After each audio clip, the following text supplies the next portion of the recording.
तो इस वीडियो के अंदर हम बात करेंगे मिडिल टर्म स्प्लिटिंग की। मिडिल टर्म स्प्लिटिंग एक ऐसा मेथड है जिसकी हेल्प से हम लोग क्या करते हैं, क्वाड्रेटिक पॉलिनोमियल को फैक्टराइज करते हैं। सिंपल है बहुत ही मेथड, बट किस तरीके से इसे अप्लाई करना है बच्चे इसी में गलती कर देते हैं। तो आइए इसे अच्छे से सीखते हैं कि कैसे अप्लाई करें ताकि आप कोई भी गलती ना करें और कोई भी किसी भी तरह का क्वाड्रेटिक पॉलिनोमियल आपके सामने आए जहाँ पे मिडिल टर्म स्प्लिटिंग लगाने लायक हो तो आप वहाँ पे ईज़िली लगा पाएँ। तो चलिए समझते हैं कैसे अप्लाई करेंगे। तो यहाँ पे मैंने आपके सामने कुछ 4 क्वेश्चंस रखे हैं और मैं पूरी कोशिश करूँगा कि आपको जो अच्छे से समझ आ जाए कि कैसे हम लोगों ने मिडिल टर्म स्प्लिटिंग मेथड को अप्लाई करना है। ठीक है, सबसे पहली बात तो ये है बेटा कि नाम ही आपको बता रहा है कि इस मेथड के अंदर करना क्या है। सबसे पहले आप ये समझिए कि जो कोई भी क्वाड्रेटिक पॉलिनोमियल होगा उसके अंदर आपको 3 टर्म्स दिखने वाली हैं। जैसे कि यहाँ पे फर्स्ट क्वेश्चन में बात करें x² + 8x + 15, यानी कि कोई भी क्वाड्रेटिक पॉलिनोमियल आपको 3 टर्म्स में दिखेगा। सबसे पहली चीज़ तो आपको ये ध्यान में रखनी है, ax² + bx + c, इसी फॉर्मेट में आपको ये दिखेगा। ठीक है, 3 टर्म्स हैं इसके अंदर। अब कोई पूछे मिडिल टर्म कौन सी है तो आप फटाफट से बताएंगे that this one bx is the middle term. That means यहाँ पे मिडिल टर्म क्या हो जाएगी बेटा 8x, यहाँ पे मिडिल टर्म क्या हो जाएगी बेटा -2x, यहाँ पे मिडिल टर्म क्या हो जाएगी बेटा -4x, यहाँ पे मिडिल टर्म क्या हो जाएगी बेटा -7x। क्या इतनी बात समझ आई? अब इसी मिडिल टर्म को हमें क्या करना है, स्प्लिट करना है। स्प्लिट माने क्या होता है, डिवाइड करना है। इसे 2 पार्ट्स के अंदर हमें इसे ब्रेक करना है, तोड़ना है। इसी तोड़ने के प्रोसेस को हम लोग क्या बोलते हैं बेटा, मिडिल टर्म स्प्लिटिंग। अब कैसे इसे ब्रेक करना है, कैसे इसे डिवाइड करना है, आइए उसे सीखते हैं। अब बात ये है कि जब हम इसे डिवाइड करने के लिए चलते हैं ना तो हमारे पास एक प्रॉपर प्रोसेस होता है। वो प्रोसेस पता क्या होता है, ध्यान से सुनना, ध्यान से। अब यही स्टेप सबसे इम्पोर्टेंट है। कहते हैं जो आपका x² का कोफिशिएंट है, क्या है बच्चे, x² का कोफिशिएंट, दिस इज़ a, और जो आपका कांस्टेंट टर्म है c, इसे क्या कर दो आप आपस में मल्टीप्लाई, क्या कर दो, मल्टीप्लाई। ठीक है, क्या करना है, x² के कोफिशिएंट को और कांस्टेंट टर्म को आपस में मल्टीप्लाई करना है। ठीक है, इस चीज़ को आपको ध्यान में रखना है। This is the first step. तो चलिए इसे हम अप्लाई करते हैं। इसे मैं हटा देता हूँ। अब ध्यान से देखिए, अब हम चलते हैं सॉल्यूशन में। ध्यान से देखना है यहाँ पे सॉल्यूशन। देखिए, नोटिस करिए यहाँ पे ये जो x² है यहाँ पे इसका कोफिशिएंट क्या है, कुछ भी आगे नहीं है, इसका मतलब 1 है ना। इसको मैं ऐसे लिख सकता हूँ बच्चे, बताना। ठीक है, तो यहाँ पे बताइए x² का कोफिशिएंट क्या है 1 और कांस्टेंट टर्म क्या है, आप कहोगे सर 15 है, तो यहाँ पे क्या आ गया 15, तो ये क्या बन गया आपका 15 बन गया। ठीक है, इतनी बात समझ आई, बहुत अच्छी बात है। अब पता क्या करना है, ये जो आपका कांस्टेंट टर्म है ना बच्चे, इसके आगे आप ये देखो कि साइन कौन सा है। तो आप बताओगे यहाँ पे कौन सा साइन है, प्लस का साइन है। क्या साइन है, प्लस का साइन है। कौन सा साइन है बेटा, प्लस का साइन है।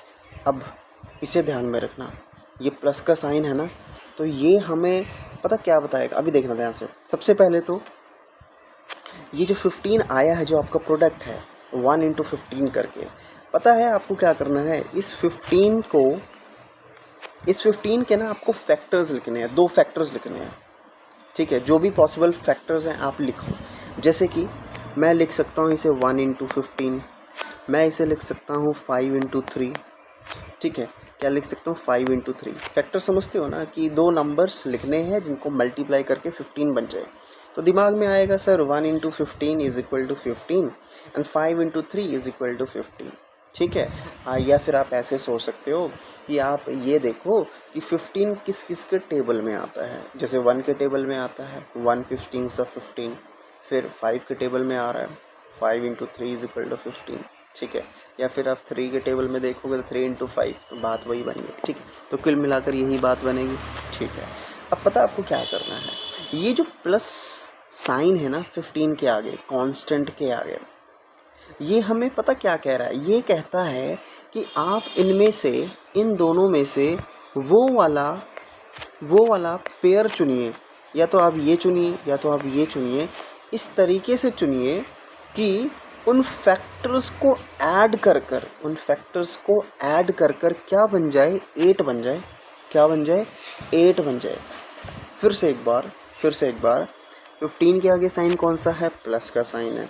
तो ये हमसे ये कह रहा है कि आप इन पेयर में से, ये जो मैंने लिखा है 1 × 15, 5 × 3, इसमें से आप कोई एक चुनिए, सो दैट जब आप उन फैक्टर्स को ऐड करें तो आपके पास क्या बनने चाहिए, 8 बनना चाहिए, या मिडिल टर्म बननी चाहिए। तो आपने देखा कि अगर मैं पहला चूज़ करता हूँ तो 1 + 15 तो 16 बन गया, बट मुझे चाहिए 8, तो दिस इज़ कैंसल्ड, रिजेक्टेड। अच्छा, अगला उठाया तो 5 + 3 किया तो क्या बन गया, 8। तो this is what we needed. तो हम यहाँ पे क्या लिखेंगे, ध्यान से देखना, 1x, ठीक है, 1 नहीं लिखेंगे, x² प्लस 8 की जगह पता क्या लिखोगे आप, 5 + 3 लिखोगे, यही लिखोगे, अभी हमने यही पता किया, ठीक है, प्लस 15। अब क्या करोगे, ये ब्रैकेट को ओपन कर दोगे, ये बनेगा 5x, ये बनेगा 3x, ये बनेगा 15। अब क्या करोगे, आपके पास जो पहली दो टर्म्स है ना बेटा, इसमें से आप कॉमन लोगे जितना ले सकते हो मैक्सिमम, इसमें से भी आप कॉमन लोगे जितना ले सकते हो मैक्सिमम। तो ध्यान से देखना, पहले में से मैं ना x कॉमन ले लूँ, क्योंकि सबसे ज़्यादा तो वही कॉमन आ रहा है, पहले टर्म में से x और दूसरी टर्म में से भी x, तो बच गया x + 5। और यहाँ पे क्या करेंगे, यहाँ पे जो मैं करता हूँ वो ये करता हूँ कि पहले तो मैं यही यहाँ पे एज इट इज़ लिख देता हूँ, ठीक है, तो x + 5 बन गया।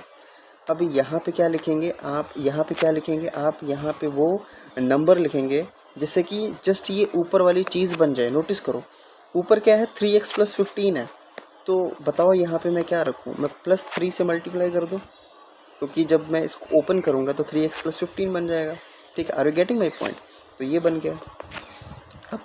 अब इस पूरे में से और इस पूरे में से आप देखो क्या कॉमन ले सकते हो, तो x + 5 आपको कॉमन दिखेगा, तो क्या बन जाएगा यहाँ पे, x + 5 और x + 3, ठीक है। x + 5 जो कॉमन लिए तो यहाँ से x बचा और यहाँ से 3 बच गया, तो this is what we get, x + 5 × x + 3, ठीक है। तो इस तरीके से हमने बहुत ही आसानी से क्या कर दिया, इसको मिडिल टर्म स्प्लिट करके फैक्टराइज कर दिया, ठीक है। तो हमने क्या चूज़ किया था यहाँ पे, 5 × 3, 5 × 3 करते हैं तो 15 बनता है, और 5 + 3 करते हैं तो 8 बनता है। तो आई होप आपको फर्स्ट क्वेश्चन तो समझ आ गया। अब ये वाला देखो, अब इसमें देखो, अब नोटिस करो, इसमें x का कोएफिशिएंट 1 है, और जो आपका कांस्टेंट टर्म है वो कितना है, -15 है, बट आप ना विदाउट साइन लेंगे, ठीक है ना। ध्यान रखिए, जो मैं तरीका आपको बता रहा हूँ विदाउट साइन, ठीक है ना।